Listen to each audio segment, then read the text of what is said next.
ახლა ჩემ წინ ვიტყვი ამას თუ შეიძლება. იმ ხალხის გვარსახელებია ჩამოწერილი, ვინც იმ სხერპლა იმ ქვეყანამ, რომელიც ჩემი აზრით, ჩვენი მეგობარი არასოდეს არ ყოფილა და არც არასოდეს არ იქნება. ხედავს მაყურებელი ეს იმ ვაგონის ნაწილია, სადაც დახვრიტეს. და იმ ხალხის გვარებს და სახელებს კითხულობ, აი დიმიტრი გეგიაძე, გიორგი ჩიქოვანი, პეტრე ქარსელაძე, ეს ის ხალხია, ესენი რო ყოფილიყვნენ, ეხა დღეს ჩვენ აქ ვერ ვისხდებოდით, ალბათ და ვერც მამაბაზე ვისაუბრებდით. და ვერც ვერაფერზე. საინტერესო გვარია დონ გაბრიელ ასლანიშვილი.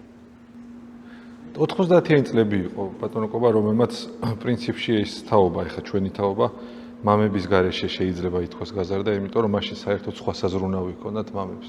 მაშინ საჭმელი იყო სახში მოსატანი, პურის რიგში უნდა ყოფილიყვნენ, ბევრი უნდა ემუშაოთ, რომ ოჯახი ერჩინათ რა. დღეს რიგში ჩამდგარა 4 საათზე. დილის 4 საათზე და 6-ზე ამიღია, მაგრამ იყო მომენტი რომ არ ამიღია, იმიტომ რომ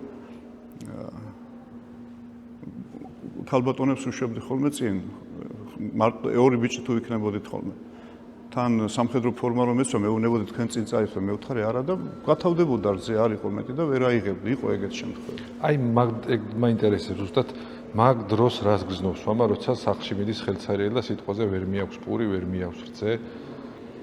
იცი რას გრძნობს და საოცარ იმედგაცრუებას. ეხლა არ დაგემაროდა ყოფილა მიშო ეგეთი მომენტი, რომ აი რიგში რო დგები, ხა ადამიანს ხო ფიქრობ, ეხლა ჩვენ სადაც არ უნდა წავიდეთ, ავტობუსში ვართ, საზოგადოებრივ ტრანსპორტში ვართ და გვაქვს თავთან მარტო დარჩენა, ფიქრობდი რას, პირდაპირ გეტყვი რა.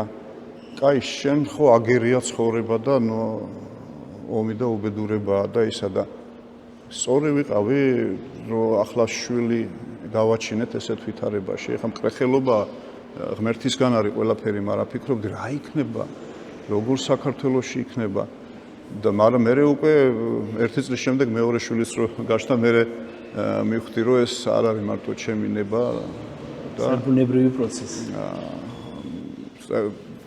და მამაშვილობაზეა ჩვენი გადაცემა, მაგრამ თუ ჩემი შვილების ჩამოყალიბებაში და ისინი კარგი ადამიანები არიან, ვინმე არის, ვინმეს ეკუთვნის მადლობა პირველ რიგში ჩემს ცოლს, ლელას, რომელსაც არ მახსოვს მე რომ დავწანწალებდი ამ სამხედრო ფორმით. იქ პოდკასტში ვთქვი რომ სამწუხაროდ ქართველ ტყვეს ქართველში ვცვლივდი. არასოდეს არ ვთქვამს ჩემთვის ერთი საყვედურიც კი. როდესაც კუპონები რო შემოვიდა, მე რო ის იყო დაუტოვებდი 2 პურის ფულს და 1 ბოთლი რძის და სანამ ბავშვებს ჩააცვამ და გამოვაწყობდა, უკვე 1 პურსაც ვეღარ ყიდულობდი, ისეთი დევალვაცია იყო.